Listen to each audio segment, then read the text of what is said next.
Selamat malam semuanya. Jadi hari ini kami dari kelompok 7 mau mempresentasikan hasil hasil analisis semiotika pada poster keagamaan. Mungkin pertama bisa perkenalan dulu dari anggota pertama.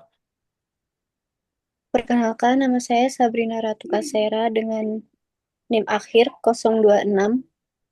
Terus ada saya sendiri Muhammad Lutfi Alfarizi dengan NIM akhir 027. Lalu ada saya, Michael Albert dengan nomor NIM akhir 021. Ya, jadi eh, poster pertama adalah poster saya sendiri. Jadi pertama ada unsur intrinsik dari poster hidup harus berbagi. Pertama ada roti dengan siluet berbentuk hati. Terus layout yang digunakan bersifat simetris dan center. Terus poster tersebut menggunakan warna yang dominan hangat dengan warna orange coklat. Terus ada background kertas putih. Ya ini maksudnya background warna krem dengan tekstur kertas lecek gitu. Terus ada tulisan hidup harus berbagi dengan font sans serif di bagian hidup dan berbagi. Juga ada di bagian kutipan Quran surat Al-Baqarah ayat 267 dan font sans serif di font serif di tulisan harus. Terus ada kutipan ayat Al-Quran, ya tadi saya sudah katakan. Terus juga yang terakhir ada dua logo si pembuat poster. Yang bagian kiri adalah MDC yang artinya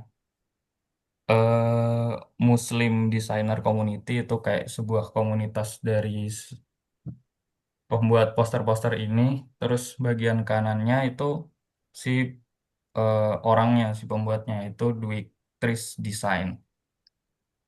Selanjutnya adalah, oh ya, selanjutnya adalah unsur ekstrinsik dari poster hidup harus berbagi. Jadi di sini saya bagi menjadi tiga konteks. Pertama konteks sosial, yaitu poster ini mencerminkan nilai sosial tentang kehidupan terhadap sesama. Maksudnya adalah kayak mungkin semisal poster ini tuh ditujukan kepada audiens supaya kayak apa ya? Kayak bisa peduli gitu. Misal contohnya si poster ditaruh kayak di masjid-masjid atau di berbagai tempat untuk menarik audiens supaya saling peduli gitu. Khususnya buat mereka yang membutuhkan, misalnya ada korban bencana dan lain sebagainya gitu. Terus yang kedua dari konteks religius, ya udah pasti karena poster agama, jadi berbagi merupakan salah satu bagian dari ajaran Islam dan diperkuat dengan ayat Al-Quran. Dan juga poster ini mengajak orang untuk bersedekah dengan hati yang tulus atau ikhlas. Jadi dikutip dari Quran Surat Al-Baqarah yang artinya di sini maknanya adalah kita tuh kayak di bukan dituntut sih, lebih ke dianjurkan untuk berbagi terhadap sesama, karena di sini kan tulisannya hai orang-orang yang beriman, keluarkanlah atau nafkahkanlah di jalan Allah sebagai dari hasil usahamu yang baik-baik dan sebagian dari apa yang kami keluarkan dari bumi untuk kamu. Kayak Tuhan tuh udah ngasih udah ngasih sesuatu ke kita gitu kan. Dari situ kita eh, dituntut untuk bersyukur, dan cara bersyukurnya ya berbagi tadi gitu. Terus yang terakhir dari konteks budaya, berbagi juga nilai universal yang diajarkan di banyak budaya tidak hanya dalam Islam tetapi juga dalam kehidupan sosial secara umum. Jadi intinya tuh apa ya? Intinya tuh berbagi itu merupakan perbuatan terpuji gitu. Jadi kayak kita kalau berbagi terus ada orang lain lihat kan kayak oh iya itu orang baik, itu orang dermawan itu. Bukan maksudnya ria, cuman kayak ya memang berbagi itu merupakan sifat terpuji gitu. Secara umum tuh seperti itu. Terus selanjutnya masuk ke makna denotasi atau makna langsung. Di visual pertama ada sebuah potongan roti gandum dengan bagian tengah berlubang membentuk siluet hati. Ini kayak ya mungkin aja rotinya tuh udah dicuil, dicuil apa bahasanya apa ya, cuil, dicuil terus dikasih ke orang lain kayak gitu. Terus ngebentuk ada siluet hati. Terus ada teks utama, hidup harus berbagi, ditulis dengan warna orange coklat dan selaras dengan warna roti. Selanjutnya ada kutipan ayat Al-Quran, Quran Surat Al-Baqarah ayat 267, yang berbicara tentang pentingnya berbagi dari hasil usaha yang baik. Terus latar belakang ada warna putih dengan tekstur kertas kusut. Dan yang terakhir ada logo di bagian bawah yang sudah saya sebutkan tadi. Yang bagian kiri itu si komunitas desainnya, yaitu MDC, Muslim Designer Community, dan bagian kanan tuh Duiktris Design si pembuat posternya. Yang terakhir ada makna konotasi dari poster tersebut. Jadi secara umum poster ini tuh sebagai bentuk ajakan kepada audiens untuk berbagi sesama. Dan jika kita telaah lebih lagi, ada beberapa makna visual di dalam poster ini juga, yaitu pertama ada roti dengan siluet hati melambangkan ketulusan, kasih sayang, dan kepedulian dalam berbagi. Itu maknanya tuh kayak eh, katakanlah kita cuma punya satu roti ini doang gitu. Dan dari satu roti ini tuh ya karena kita peduli, kita mau ibaratnya menumbuhkan kasih sayang terhadap sesama, kita tuh rela gitu berbagi gitu. Terus ada siluet hati mengisyaratkan bahwa berbagi bukan hanya tentang materi, namun juga tentang memberi dengan ikhlas. Jadi kayak bisa dibilang si siluet hati ini atau si lubang ini tuh kayak bukan cuman lubang biasa. Dari kita memberi tadi, kita kayak ngecuil si roti ini tuh nggak nggak jadi sebuah apa ya mungkin bukannya jadi sesuatu yang berkurang atau yang nggak ada artinya, melainkan malah jadi sesuatu yang bermakna gitu. Makanya dari situ lubang tersebut tuh berbentuk apa hati. Terus selanjutnya ada kutipan ayat suci Al-Quran yang memperkuat nilai berbagi dalam ajaran agama Islam tentunya. Terus warna orange coklat yang melambangkan kehangatan dan kemurahan hati, karena juga warna orange, warna-warna yang bisa kita lihat juga sebenarnya bisa dikategorikan sebagai warna hangat kan. Dan dari situ juga warna hangat juga bisa sebagai apa ya lambang lambang kasih sayang mungkin dan lain sebagainya. Yang terakhir background dengan tekstur kertas tadi yang bisa diartikan sebagai kesederhanaan dan ikhlas dalam berbagi, dan mungkin juga bisa diartikan sebagai rasa bersyukur gitu atas apa yang Tuhan berikan terhadap kita gitu. Ya mungkin itu saja dari saya, mungkin bisa dilanjut ke presentasi rekan saya selanjutnya. Oke, baik. Di sini saya mau menjelaskan tentang poster keagamaan dengan judul Kukira naik turun tangga melelahkan, ternyata turun iman lebih melelahkan. Poster tersebut eh, menggunakan format kanvas 9:16 dan saya mengambilnya dari Pinterest dengan akun Pena Nana. Di situ si creator-nya ini banyak banyak mengupload tentang poster-poster keagamaan lainnya. Langsung saja masuk di unsur intrinsiknya. Di sini ada eh, tulisan tulisan judulnya berwarna merah marun dengan font yang tidak beraturan. Kemudian ada manusia dengan lengkap dengan pakaiannya dan tas kerjanya. Kemudian ada gambar tangga, lalu dengan cover kertas kertas yang lecek, yang kusut. Kemudian unsur ekstrinsiknya boleh di next. Oke. Okay. Di sini unsur ekstrinsiknya ada konteks religius, ada psikologis, dan sosial.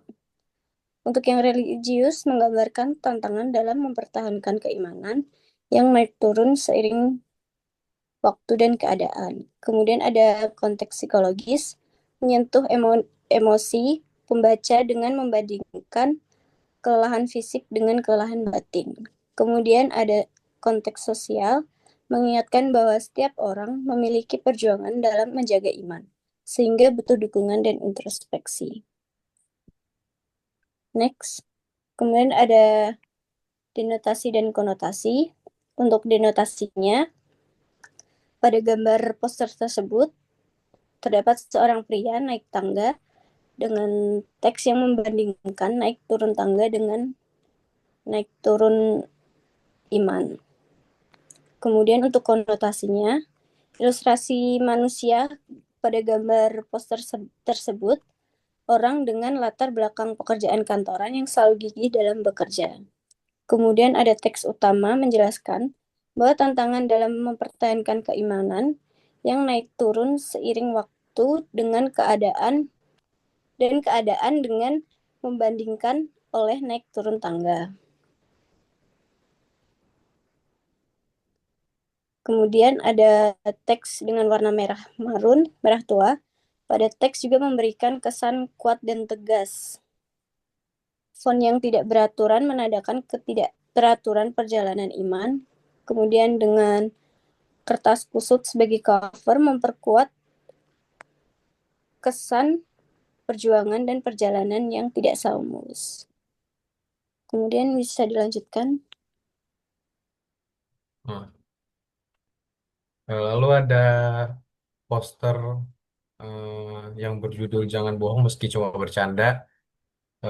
Kalau dari faktor intrinsiknya itu yang simbolisme itu terdapat mulut terbuka dengan lidah menjulur yang melambangkan kesan bercanda atau tertawa. Namun dalam konteks poster ini juga menjadi simbol peringatan terhadap candaan yang tidak jujur. Jadi kayak simbol ini menekankan bahwa tawa yang dihasilkan dari kebohongan bukanlah hal yang positif gitu. Terus kedua ada warna kuning cerah. Warna kuning cerah itu sering dikaitkan sama keceriaan, humor, sama energi. Namun dalam poster ini warna kuning bisa juga dimaknai sebagai peringatan, mirip dengan warna rambut, bahwa ada bahaya tersembunyi dalam keadaan yang tidak jujur. Jadi, lalu ada yang kedua itu dari teks dan tipografi. Teks utamanya itu kan tertulis jangan bohong meski cuma bercanda. Itu ditulis dengan huruf kapital, terus gaya tulisan tangan, handwritten font. Itu memberikan kesan informal namun tegas. Gaya ini menarik perhatian dan cocok untuk pesan yang ditujukan pada khalayak umum, terutama generasi muda. Lalu teks hadis di bawah ditulis dengan font yang lebih kecil. formal tapi rapi gitu, menandakan bahwa bagian ini adalah sumber atau dasar dari pesan utama. Penggunaan warna yang kontras, warna kuning latar sama teks hitam itu juga membantu keterbacaan.